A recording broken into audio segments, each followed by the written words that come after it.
మిగతా మజిల్ అంతా నార్మల్గానే స్ట్రెచ్ అయ్యిద్ది, కానీ ఈ పార్ట్ మట్టికి స్ట్రెచ్ అవ్వదు. ఈ గట్టి పడిపోయిన ఈ ఫైబ్రస్ ప్లేక్ ఏదైతే ఉందో ఈ పార్ట్ మట్టికి సాగదనమాట. సో దానివల్ల ఏమైందంటే వాళ్ళకి ఎరెక్షన్ వచ్చినప్పుడు పెన్నిస్ ఇట్లా బెండ్ వచ్చిద్ది. సో దీనివల్ల వాళ్ళు సెక్షువల్గా ఇట్లా బెండ్ ఉండటం వల్ల కలవటానికి ఇబ్బంది పడుతూ ఉంటారు.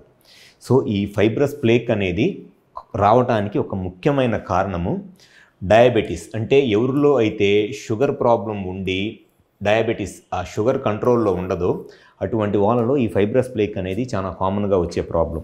అండ్ ఇంకొంతమందిలో సెక్స్ చేస్తున్నప్పుడు పెన్నిస్ రిపీటెడ్గా పక్కన ఇక్కడ బయటకు వచ్చేసి మళ్ళీ వెజైనాలోకి వెళ్లకుండా పక్కన వాళ్ళు గుద్దుకుంటూ ఉంటుంది. ఆ పెరినియల్ వాళ్ళు గుద్దుకుంటా పెరినియంలో ఇట్లా కంటిన్యూస్గా గుద్దుకుంటా ఉందనుకోండి, అటువంటి వాళ్ళలో కూడా ఈ ఫైబ్రస్ ప్లేక్ వచ్చి ఈ పైరోనిస్ డిసీజ్ అనే ప్రాబ్లం రావడానికి అవకాశం ఉంటుంది. సో ఇటువంటి వాళ్ళు సెక్షువల్గా ఎదుర్కొనే సమస్య ఏంటి అని అంటే ఇట్లా పెన్నిస్ బెండ్ అయిపోయి సెక్స్ చేయడానికి ఇబ్బంది పడుతూ ఉంటారు. దాంతోపాటు ఈ పెన్నిస్ బెండ్ వల్ల పెయిన్ కూడా వచ్చింది. అంటే ఈ పెన్నిస్ లోపల ఈ దీనివల్ల పెయిన్ కూడా వచ్చింది అనమాట. సో ఎవరిలో అయితే ఈ పెన్నిస్ బెండ్ ఉండి సెక్షువల్గా ఇబ్బంది పడుతున్నారో దానికి ఒక ముఖ్య కారణము ఈ పైరోనిస్ డిసీజే ముఖ్యమైన కారణము.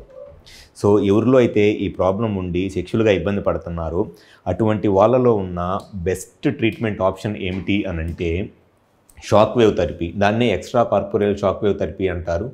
ఈ extra corporeal shock wave therapy అనేది జనరల్గా ఎవరైతే ఈ పైరోనిస్ డిసీజ్తో బాధపడతా సెక్షువల్గా ఇబ్బంది పడుతున్నారో వాళ్ళు కనుక ట్యాబ్లెట్లు వాడుకుంటున్నా వాళ్ళకి ఈ ప్రాబ్లం క్లియర్ అవ్వక సెక్షువల్గా ఇబ్బంది పడుతున్నారో చాలామందిలో ట్యాబ్లెట్స్ వాడుకున్నా కూడా ఈ పైరోనిస్ డిసీజ్ అనేది అంత ఈజీగా తగ్గదు. సో పైరోనిస్ డిసీజ్కి ఉన్న బెస్ట్ ట్రీట్మెంట్ ఆప్షన్ ఏమిటి అని అంటే ED1000 shock wave therapy.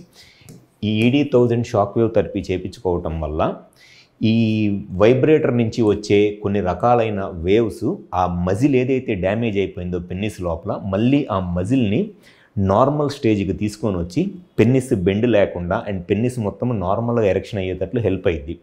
So ఈ పైరోనిస్ డిసీజ్ ప్రాబ్లం ఉన్న వాళ్ళలో బెస్ట్ ట్రీట్మెంట్ ఆప్షన్ ఏమిటి అని అంటే ESW ట్రీట్మెంట్. ఈ ట్రీట్మెంట్ అనేది విజయవాడలో మా దగ్గర చాలామంది పేషెంట్స్ ఈ ప్రాబ్లంతో ఈ పైరోనిస్ డిసీజ్ ప్రాబ్లంతో పెన్నిస్ బెండ్ ఉండి చేపించుకున్న వాళ్ళు వాళ్ళ పెన్నిస్ మళ్ళీ నార్మల్గా స్ట్రైట్గా వచ్చి వాళ్ళ సెక్షువల్ లైఫ్ని హ్యాపీగా ఎంజాయ్ చేస్తున్నారు. సో ఎవరైతే ఈ పెన్నిస్ బెండ్ ఉండి సెక్షువల్గా ఇబ్బంది పడతా ట్యాబ్లెట్స్ వాడుకుంటున్నా మీ ప్రాబ్లం క్లియర్ అవ్వట్లేదు, కుదిరితే ఒకసారి మా హాస్పిటల్కి వచ్చి కన్సల్ట్ అవ్వండి. మీకు ఈ పెన్నిస్ బెండ్ కనుక ఉండి ఆ పెన్నిస్ బెండ్ ఉండటానికి కారణము పైరోనిస్ డిసీజ్ అయితే